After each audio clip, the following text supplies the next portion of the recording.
The last ships of humanity burned through space, their engines glowing bright against the darkness. Behind them, Earth lay in ruins, its surface scarred by weapons that had turned oceans into steam and cities into ash. Admiral Tom Reed stood on the bridge of the lead ship, Hope's last light, his weathered face reflecting the red emergency lights that bathed the command center. "Status of the civilian fleet?" he asked, his voice steady despite the weight of 3 billion lives hanging on his next decisions. "All 37 ships accounted for, sir," replied Lieutenant Anna West, her fingers dancing across the holographic controls. "The wormhole drive is charged to 89%. We need 3 more minutes." Those 3 minutes felt like years. On the main screen, Reed watched as the combined fleet of the Galactic Council, over 2,000 warships, moved steadily closer to their position. The Council, in their supreme arrogance, had declared humanity too dangerous to exist in their civilized galaxy, too innovative, too quick to advance, too unpredictable. "They're launching another wave," West announced, her voice tight with tension. "Long-range plasma torpedoes, at least 300 of them." Reed nodded grimly. "Deploy the last of our shield drones. They just need to hold for 2 more minutes." The shield drones, humanity's last great invention before the attack, spread out in a glittering web between the fleeing ships and the incoming fire. Tiny points of brilliant light marked their destruction as they sacrificed themselves to protect the refugees. In the ship's crowded holds, the remnants of humanity huddled together. Families clutched each other, children cried, and the elderly sat in stunned silence. Just 1 week ago, they had been citizens of a thriving civilization that spanned 20 solar systems. Now they were refugees, running for their lives. "Wormhole drive at 95%, West reported. "But sir, the Council ships are launching their main weapon." Reed's blood ran cold. He had seen what that weapon could do. They called it the Star Killer, a beam of concentrated dark energy that had torn Earth's moon in half as a warning shot at the start of the war. "Redirect all power to the wormhole drive," he ordered. "Everything. Life support, weapons, everything except basic gravity." The lights dimmed across the ship. In the holds below, the refugees felt the air growing thin. But no one complained. They knew what was at stake. Drive at 98%, 99%. The Star Killer's beam lit up space like a new sun being born. Reed could see its reflection in West's wide eyes as she counted down. 100%, wormhole forming. Space itself tore open before their fleet, a swirling vortex of blues and purples that represented humanity's only hope. The prototype drive, developed in secret and unknown to the Council, was their ace in the hole. "All ships, full power. Into the breach," Reed commanded. The refugee fleet plunged into the wormhole just as the Star Killer's beam reached their position. The very fabric of space warped and twisted around them as they traveled further than any Council ship had ever gone. In the Council's grand chamber, the High Speaker watched the sensor readings with satisfaction. "The human vermin are extinct," he announced to the assembled representatives. "Their dangerous evolution ends today. Let the galaxy rejoice in their passing." But he was wrong. Deep in unknown space, 37 ships carrying the seeds of humanity emerged from the wormhole. Their destination, a star system so distant it didn't even appear in Council charts. As the refugees caught their first glimpse of their new home through the viewport, a beautiful blue-green planet much like Earth, Admiral Reed made a solemn vow. "They think we're dead," he said quietly. "And that's exactly what we'll let them believe. We'll rebuild. We'll grow stronger. And one day, when they've forgotten to fear us, we'll return."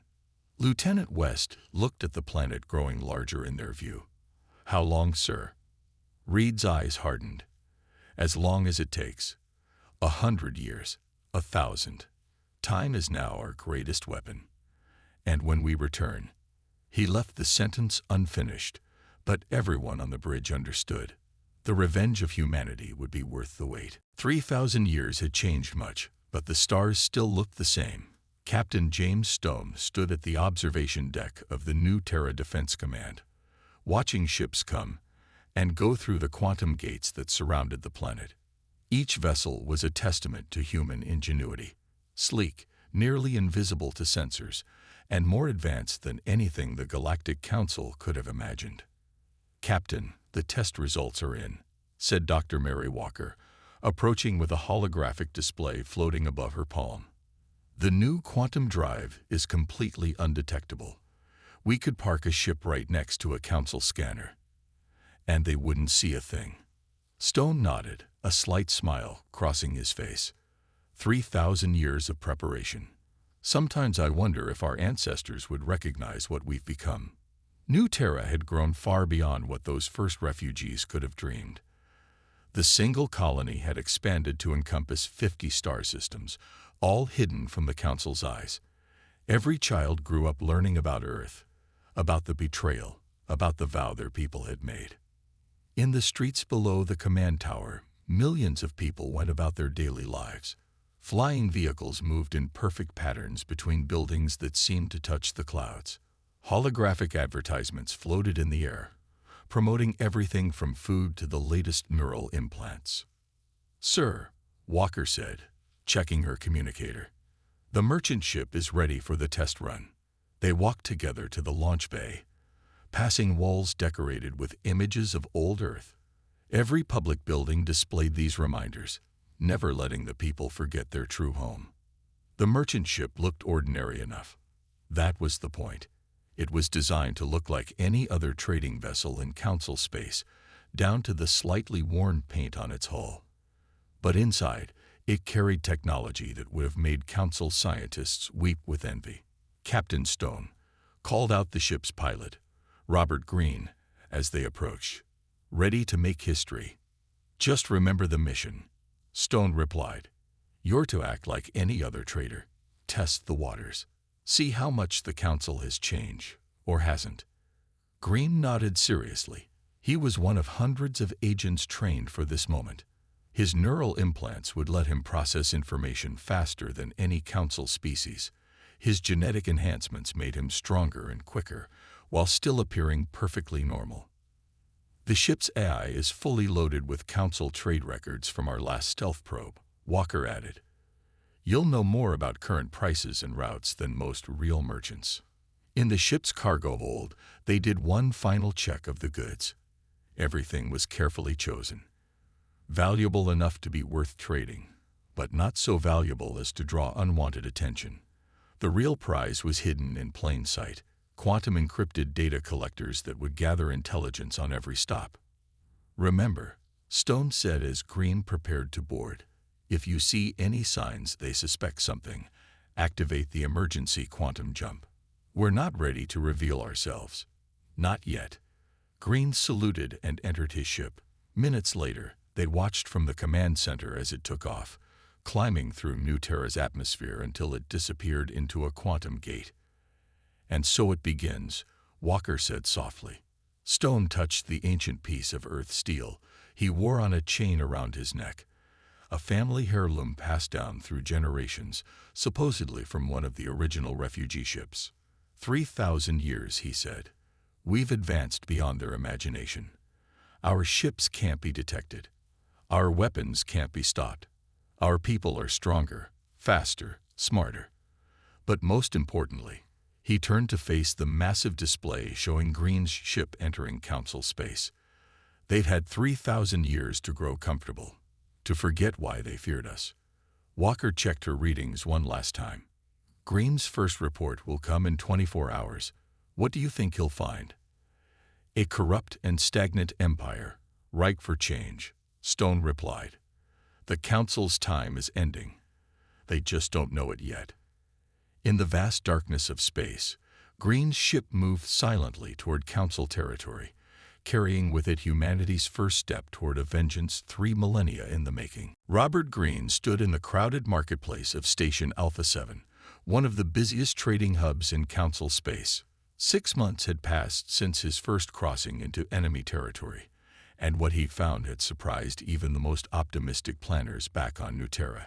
The council wasn't just corrupt, it was falling apart. Another tax increase, complained a blue-skinned trader next to him. That's the third this year. How are we supposed to make a living? Green nodded sympathetically, playing his role as a simple merchant. His neural implants were busy recording everything, analyzing patterns, and transmitting encrypted data back to Nuterra through quantum channels no one in the council could detect. Times are hard everywhere, he replied, careful to maintain his cover identity. Even the outer colonies are struggling. The truth was far worse than mere taxation. In the 6 months he'd been traveling council space, Green had witnessed countless acts of oppression. Younger species were treated like servants, their resources stripped away to feed the council's endless appetite for wealth and power. Back on the Nuterra command ship, Silent Justice, now hidden in a dust cloud near council space, Captain Stone reviewed the latest reports from his network of infiltrators. Another uprising crushed on Proxima II, reported Lieutenant Walker, who had been promoted since their first mission. The council ships showed no mercy.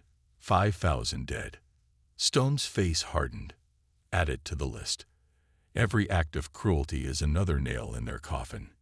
He turned to the tactical display, where hundreds of tiny dots represented human agents throughout council territory.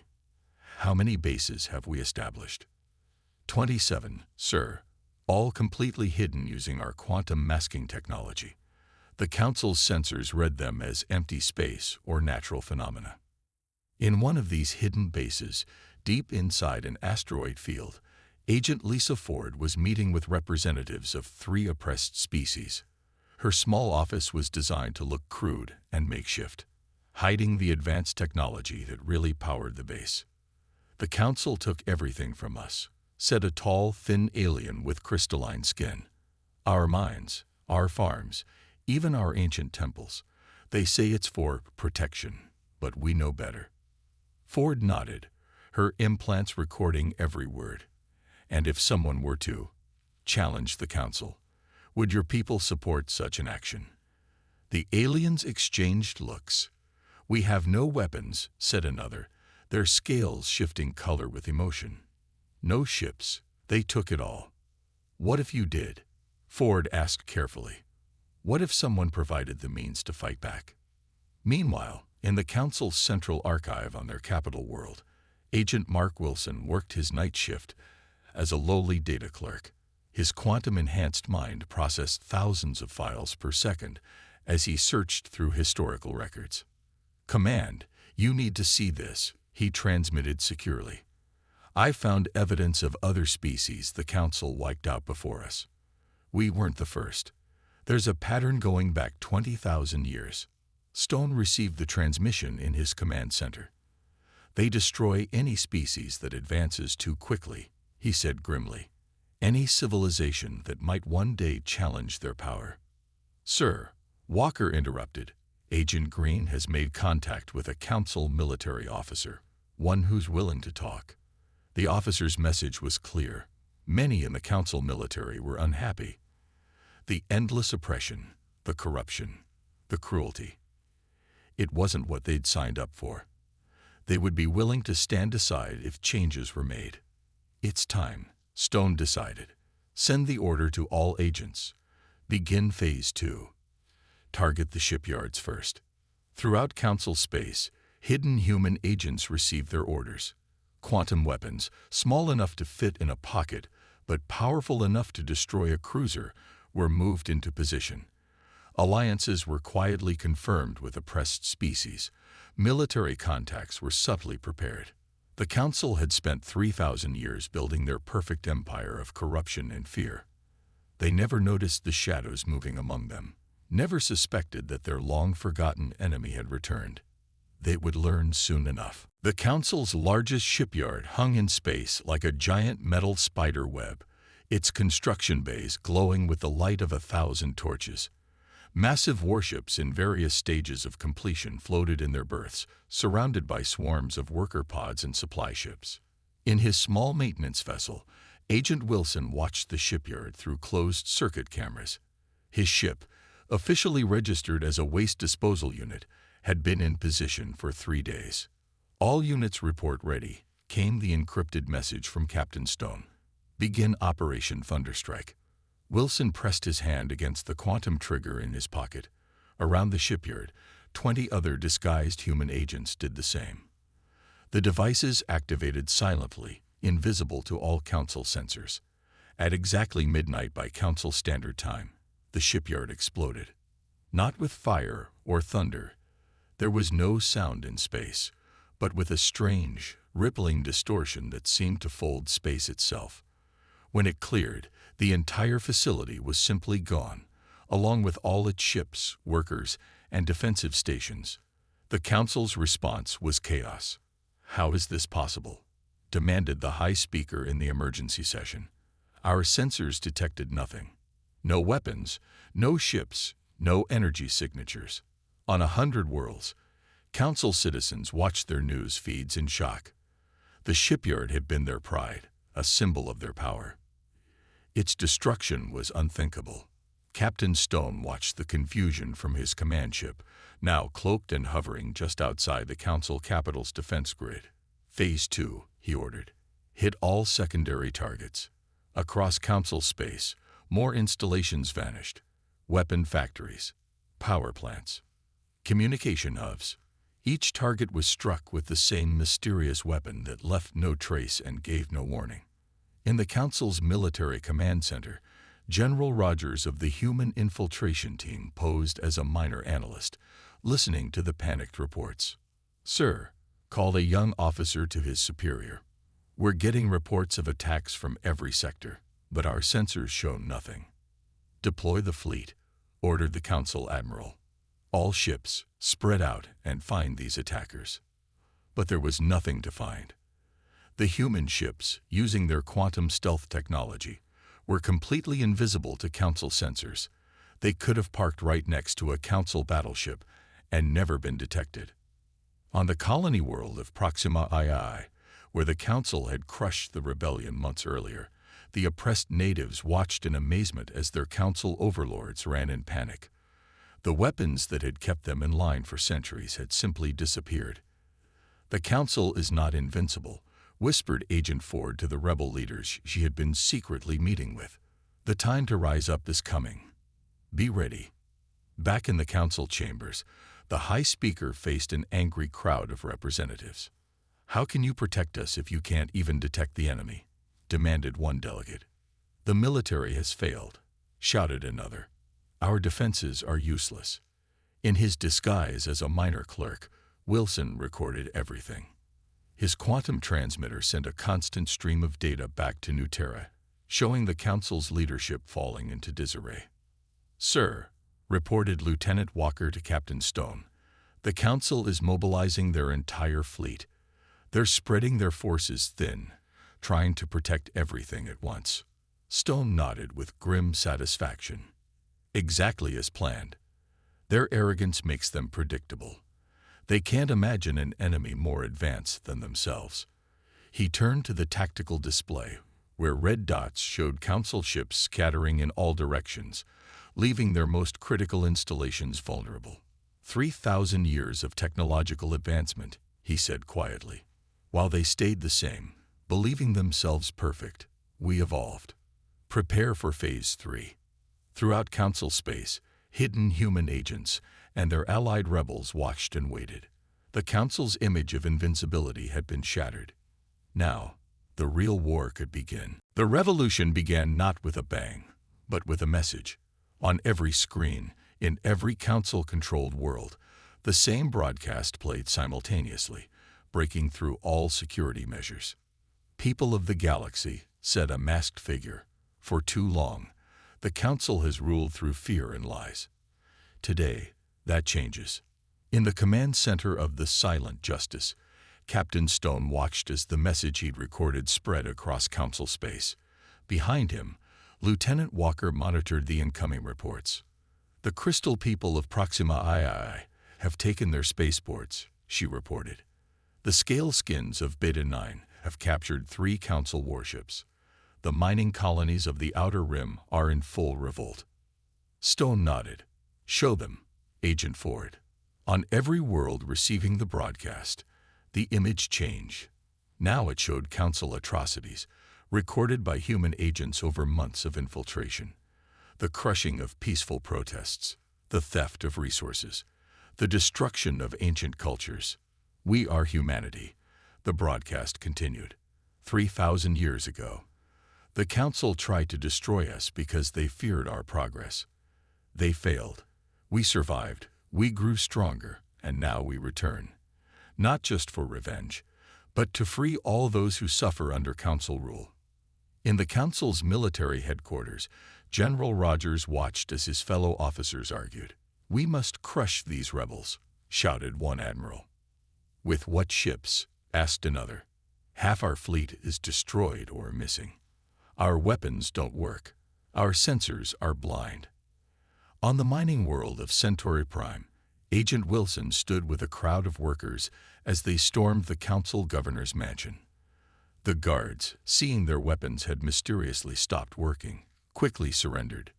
"No more will you slave in the mines for Council profits," Wilson told the cheering crowd. "Your world is yours again." The Council's response was swift but ineffective. Orders went out to all their remaining ships to crush the rebellion. But their vessels found themselves fighting an invisible enemy.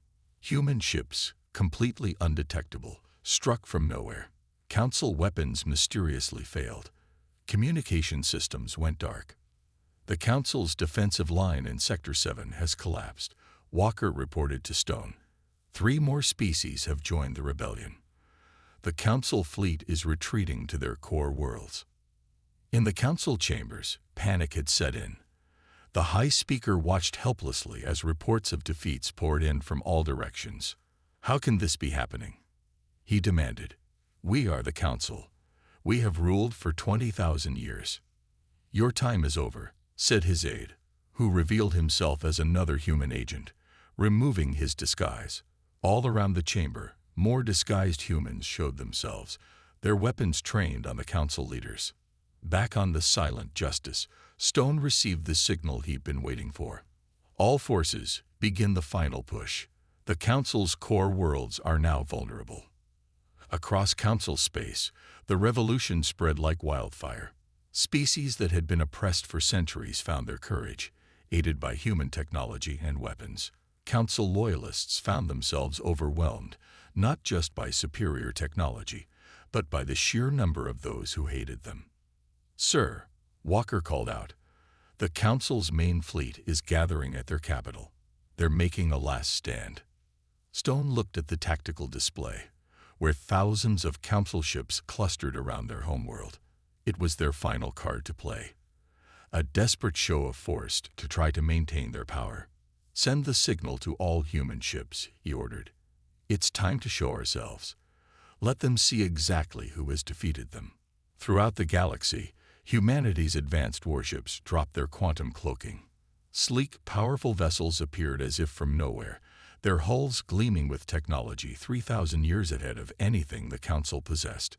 The revolution had become a war, and humanity was winning. The Council homeworld loomed large in the view screen of the Silent Justice.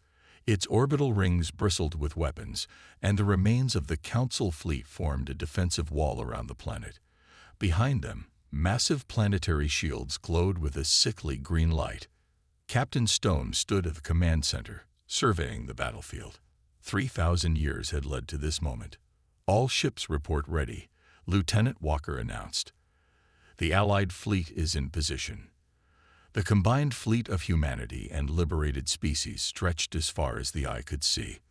Former slaves and oppressed races now flew advanced ships provided by humanity, eager to strike at their former masters. "Send the message," Stone ordered. His voice echoed across every channel, reaching every ship and city on the Council world. "This is Captain Stone of humanity.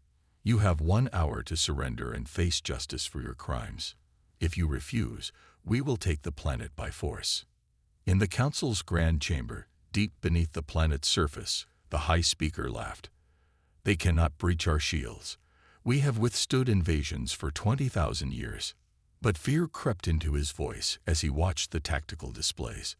The human fleet was like nothing they had ever faced. 3,000 years of advancement had created ships that seemed to bend the laws of physics themselves. No response to our ultimatum, Walker reported as the hour ended. Stone nodded grimly. Begin the attack. All ships, execute Pattern Alpha. The battle began with a sight that would be remembered for generations. Every human ship simply vanished, their quantum drives making them completely invisible. The Council fleet fired blindly into space, their weapons passing harmlessly through empty air. Then the Council ships began to disappear, not destroyed but simply ceasing to exist as human quantum weapons folded space around them, sending them into pocket dimensions from which they would never return. Their fleet is at 50% strength, Walker reported, planetary shields holding. Deploy the shield breakers, Stone ordered. From the Allied fleet, strange devices moved forward. They looked like silver spheres, each no bigger than a human hand. As they touched the planetary shields, reality itself seemed to ripple. In the Council chamber, alarms blared. Impossible, shouted their shield commander. The barriers are simply disappearing. Ground teams, move in, Stone commanded. Human dropships, still invisible to all sensors, pierced the failing shields. They landed in key locations across the capital city, deploying troops equipped with powered armor that made them nearly invincible to Council weapons. Agent Wilson, now leading a strike team, fought his way through the Council's defense headquarters. Their internal defenses are down, he reported, moving to secure the control center. In another part of the city, Agent Ford led a mixed team of humans and allied species toward the Council chambers. Council guards fired desperately at them, but their weapons were useless against human shield technology. The High Speaker is trying to escape through underground tunnels, Ford reported, but Agent Green's team has that area surrounded. In orbit, the last Council ships were vanishing one by one. Some tried to flee, but the human vessels caught them easily. Others surrendered, their crews realizing the futility of resistance. Council chamber breached, came Ford's voice over the comm. We found them. All Council leaders are in custody. Stone looked at the planet below, where the Council's capital city was now under complete control. 3,000 years of preparation, of advancement, of waiting patiently for this moment. It had all led to this. Send word to all forces, he ordered. The Council has fallen. Humanity has returned. In the conquered Council chamber, the High Speaker and his fellow leaders sat in chains, watching in disbelief as humans walked freely through their most sacred halls. Their 20,000-year reign had ended in a single day. How? The High Speaker asked his captors. How did you become so powerful? You gave us 3,000 years. Ford replied simply. 3,000 years to grow, to advance, to plan.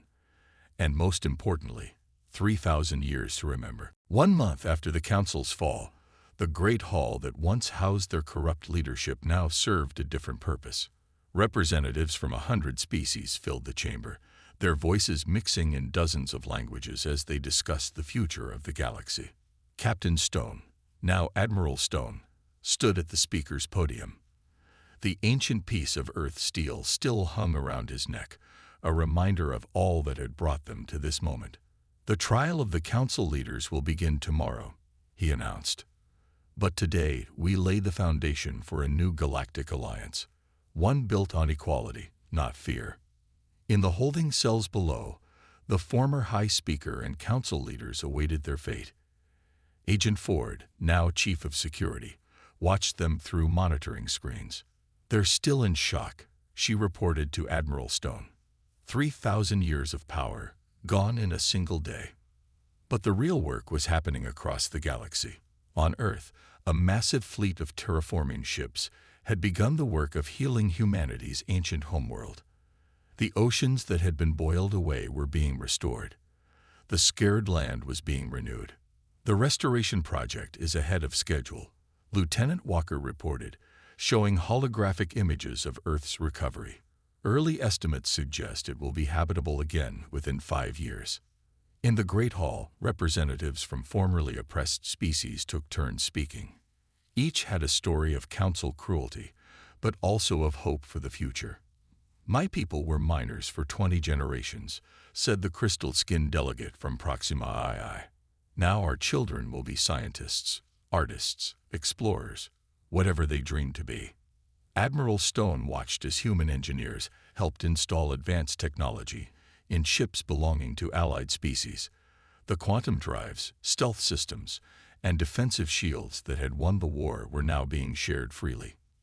"Remember," he told a group of alien engineers, "power is meant to be used wisely. We share this technology because we trust you to use it for the good of all." On the former Council capital world, Agent Wilson oversaw the conversion of the Council's massive database into a public library. 3,000 years of hidden knowledge, he said to his team. No more secrets. No more hidden crimes. The changes spread across the galaxy like ripples in a pond. Former Council enforcers found themselves working alongside those they once oppressed. Trade routes opened up between species that had never been allowed to meet. Cultural exchange flourished. "Sir," Walker called to Admiral Stone, "the first group of Council citizens is here to speak with you." A delegation of younger Council members entered the hall. Unlike their former leaders, they seemed eager for change. "We've lived too long in the shadow of ancient fears," their spokesperson said. "We want to be part of this new alliance, if you'll have us." Stone looked at them thoughtfully. "Your people tried to destroy mine because they feared what we might become. What do you think of what we actually became?" The spokesperson looked around the hall, at the 100 species working together in harmony. "I think you became better than they could have imagined. Better than we were." In orbit above the capital, the Silent Justice floated alongside ships from dozens of species. Its quantum drives were powered down. No more need for stealth. On its bridge, Stone stood with his officers, watching the sun rise over the planet. "Was it worth the wait?" Walker asked quietly. 3,000 years of preparation. Stone touched the piece of earth steel at his neck. "Our ancestors didn't just want revenge," he replied. "They wanted to make sure this could never happen again. Look around, 100 free species working together. Real justice, not just vengeance."